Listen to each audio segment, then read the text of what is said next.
Pemirsa seri pemahaman Skriptura yang saya kasihi dalam Kristus Yesus, kita akan membahas seri SPS kelima yang mengambil tema kitab Rut.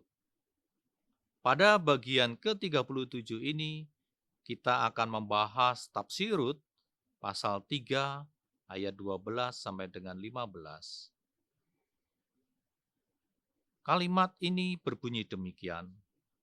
Sekarang nyata bahwa aku memang seorang penebus, tetapi masih ada seorang penebus yang lebih dekat daripadaku. Boas menerangkan bahwa secara hukum masih terdapat lagi seorang yang lebih berkewajiban untuk menebus Rut dalam pernikahan Levirat. Penebus yang lain ini secara kekeluargaan lebih dekat dengan suami Rut dibanding dengan Boas. Kalimat berikutnya berbunyi demikian, bermalamlah di sini malam ini, dan jika besok pagi dia mau menebus engkau, baik, biarlah ia menebus. Tetapi jika ia tidak suka menebus engkau, maka akulah yang akan menebus engkau, demi Yahwe yang hidup. Berbaringlah sampai pagi. Dalam kasus ini, Boas tetap berpatokan kepada hukum, bahwa jika penebus pertama tersebut mau menebus Rut, maka dia akan melepaskan Rut. Namun, tentu saja dia memiliki strategi dan rencana untuk tetap mendapatkan Rut yang akan ditunjukkannya pada pasal 4. Namun jika dia tidak mau, maka dia akan melaksanakan janjinya kepada Rut untuk menebusnya dan mengadakan pernikahan Levirat dengannya. Dan itu dilakukannya dengan sumpah demi Yahwe yang hidup.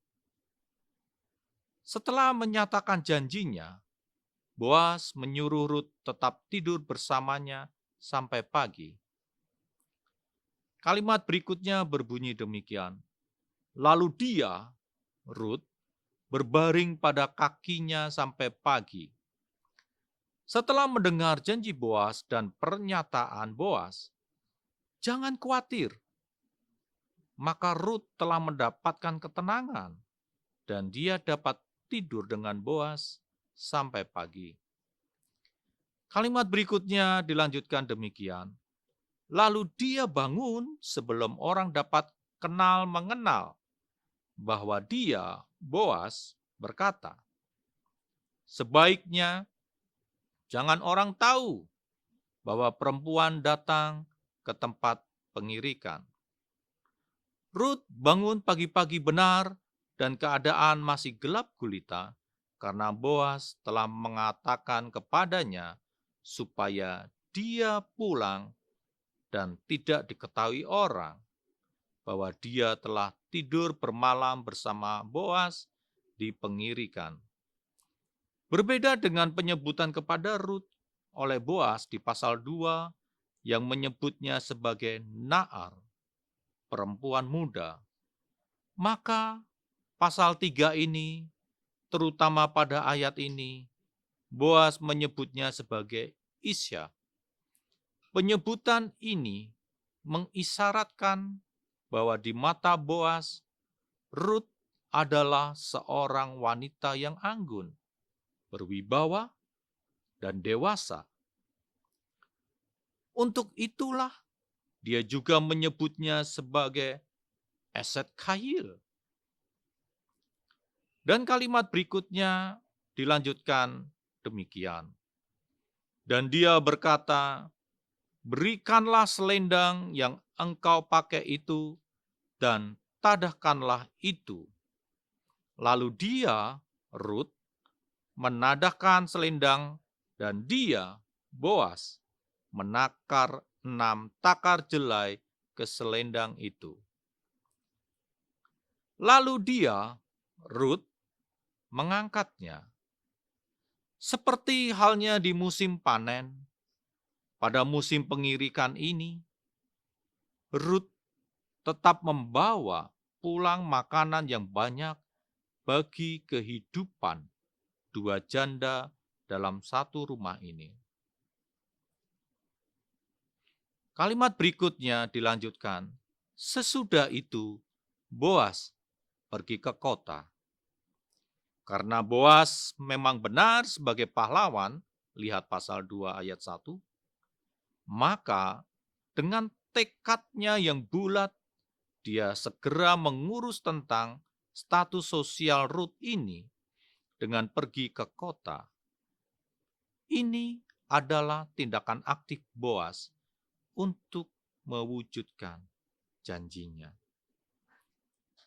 Tuhan Yesus adalah Sang Penebus kita yang mewujudkan janji-janji berkat-Nya kepada kita. Amin. Soli Deo Gloria.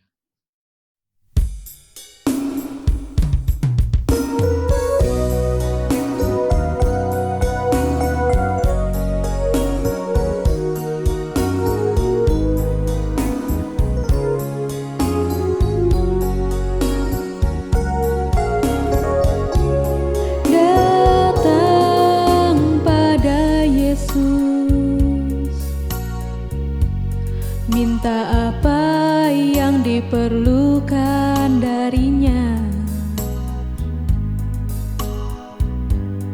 Dia akan menjawab,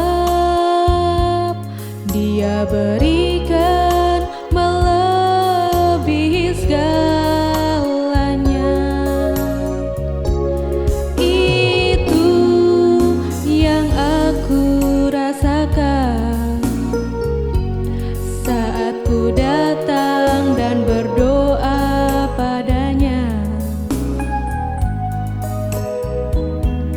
Yang ku dapatkan kasih darinya nyata dalam kehidupan ini. Sungguh aku merasa Kau selalu ada denganku, dan sungguh ku merasa kasih sayang-Mu Tuhan.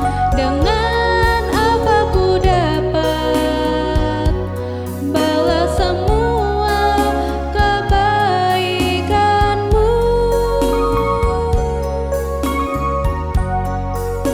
Tak ada sesuatu yang dapat aku berikan sebagai persembahan yang berarti bagimu. Ku serahkan hidup ini, pakai aku Tuhan untuk melayani-Mu. Sungguh